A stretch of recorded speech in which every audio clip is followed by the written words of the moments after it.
Bienvenue sur une assistante de service social à Montréal.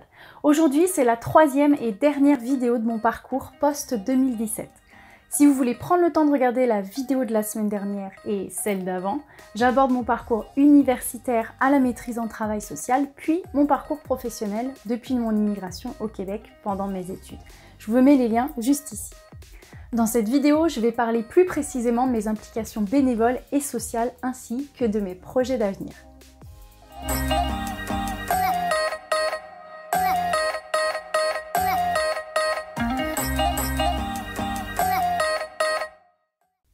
Quatrième question, comment tu fais pour gérer tout ça? On te voit sur les réseaux sociaux, tu travailles, tu fais ta maîtrise. C'est quoi tes implications bénévoles et sociales? Grande question. Et sûrement que ça parle de mes qualités d'organisation, non? Peut-être que je suis juste un peu trop intense. Ouais. Bon, alors depuis 4 ans et demi, je me suis toujours impliquée bénévolement au Québec.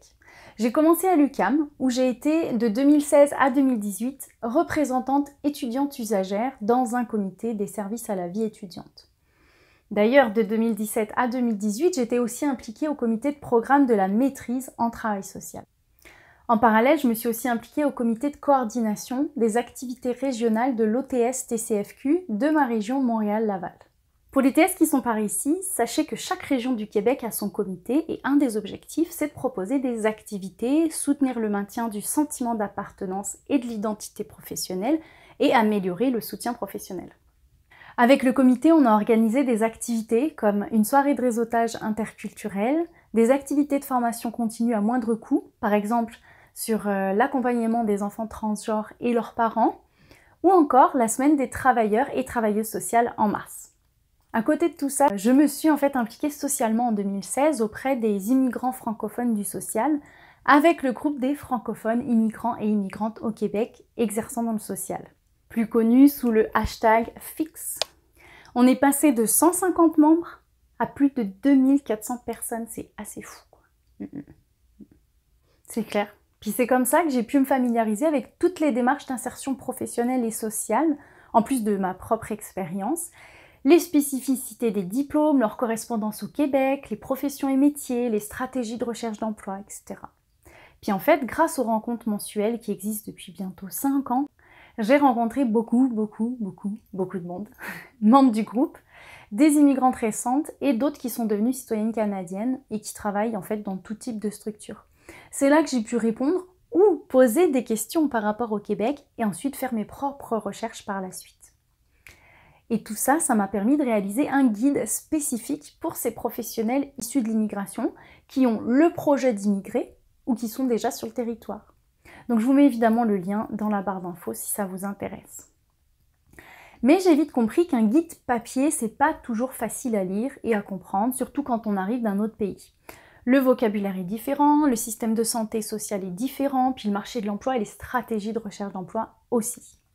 Alors en 2018, comme j'avais été interpellée par mon IFTS où j'ai passé ma formation de DESS, j'ai fait une vidéo pour répondre à leurs questions. C'est celle-là! Et il a fallu que je crée un compte YouTube pour le partager en fait. Et à ce moment-là, ça a un peu cheminé dans ma tête et je me suis dit, chaîne YouTube, bon quel titre? C'est là qu'est apparue une assistante de service social à Montréal, pour dire une parmi tant d'autres, parce qu'on est beaucoup au Québec et même au Canada en général. Et puis pourquoi pas faire des vidéos pour parler de la maîtrise, éventuellement du travail social, puis vulgariser certaines informations du guide du TSF. Ensuite, j'ai lancé aussi les entrevues, parce que l'idée c'était que les gens encore dans leur pays puissent avoir accès à de l'information sur les métiers et professions du Québec, des expériences de processus migratoires alors qu'en fait ils ne peuvent pas forcément assister aux rencontres et au réseautage mensuel qu'on organise avec les FIX. Et surtout, je voulais que ce soit la parole des personnes issues de l'immigration. Mais bon, vous voyez le cheminement, il y a une page Facebook qui s'est imposée, puis voilà, vous me faites un peu rêver, je m'attendais pas à me retrouver avec plus de 1800 abonnés sur Facebook, puis j'ai vu bientôt 800 sur YouTube, c'est assez incroyable, mais moi ça me démontre votre envie d'en connaître plus sur les parcours d'insertion professionnelle au Québec dans le social, les études dans le domaine des relations humaines, l'insertion sociale de manière générale au Québec, et puis aussi pour avoir les bonnes petites informations dans tout le processus migratoire auquel on pense pas toujours. Je pense à la petite visite médicale. En tout cas, j'espère que les vidéos et le contenu vous intéressent. Je vois passer quelques petits pouces bleus, alors merci beaucoup. 5e question, quels sont tes projets pour la suite? Professionnellement, d'abord, j'espère continuer de travailler sur de beaux projets dans mon emploi actuel, puis je pense que c'est bien parti. Je vous avoue que comme je fais plus d'interventions directes, parfois ça me manque, parfois non. Et en fait, c'est surtout quand j'entends les professionnels parler de leur emploi en intervention que ça me fait écho et que je me dis « Waouh, son emploi il a l'air full intéressant, mais je me dis que je pourrais toujours y revenir si l'envie m'en prend. » Assistante de service social un jour, assistante de service social toujours. Ça marche aussi pour travailleuse sociale, hein?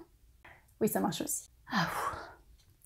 Au niveau scolaire, je viens de terminer un cours cette session d'automne. C'est vrai que je ne l'ai peut-être pas dit à part sur Instagram, mais j'ai commencé en septembre un cours à titre d'étudiante libre sur l'analyse des besoins de formation et approche par compétences avec la faculté d'éducation de l'UQAM. J'ai toujours un pied dans les études, en tout cas dans la formation continue pour mon développement professionnel, mais aussi personnel en fait. C'est passionnant, moi ça m'inspire, je veux continuer d'évoluer, apprendre des nouvelles choses. C'est sûr que je pensais poser mes fesses sur les chaises de l'UQAM, mais ça a l'air que j'ai été derrière mon ordi à cause de la Covid, donc de septembre à décembre. Déjà que je suis en télétravail depuis mars, attention aux maux de dos. Ouais, hein. Puis personnellement, bénévolement, je m'éclate bien à faire des vidéos sur ma chaîne, à créer du contenu sur Insta et Facebook, et je trouve toujours trippant de faire des interviews. C'est sûr qu'avec la Covid-19, j'ai été pas mal freinée dans mon élan, mais je pense que les entrevues par Zoom, ça marche bien pareil. Tout ce que j'espère, c'est que vous vous sentiez inspiré par les belles personnes que je vous présente, parce que de mon côté, c'est mon cas. J'en apprends toujours plus à chaque fois que je les rencontre et que j'ai la chance de les interviewer.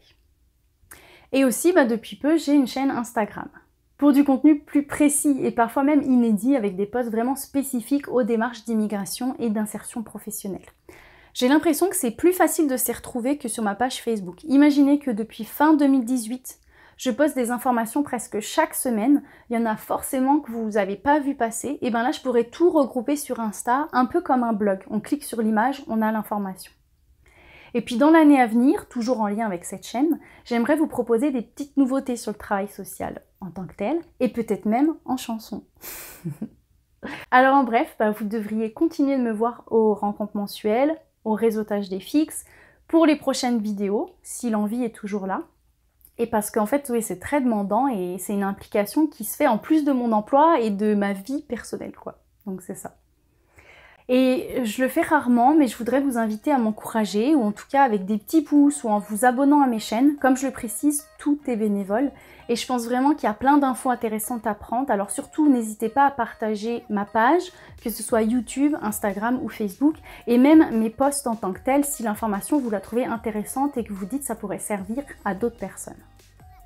Sur ce, je vous dis bye et j'espère que cette petite liste de lecture de 3 vidéos vous aura plu sur la suite de mon parcours en fait au Québec. C'est pas souvent que je parle de moi, hein, je préfère inviter les gens quand même. Donc à bientôt pour une prochaine vidéo. J'ai envie de chanter maintenant.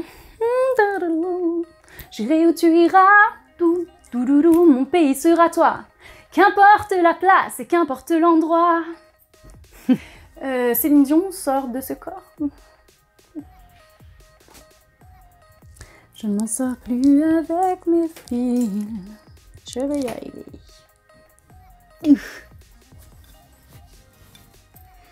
C'est bizarre d'avoir les cheveux lisses. Yeah.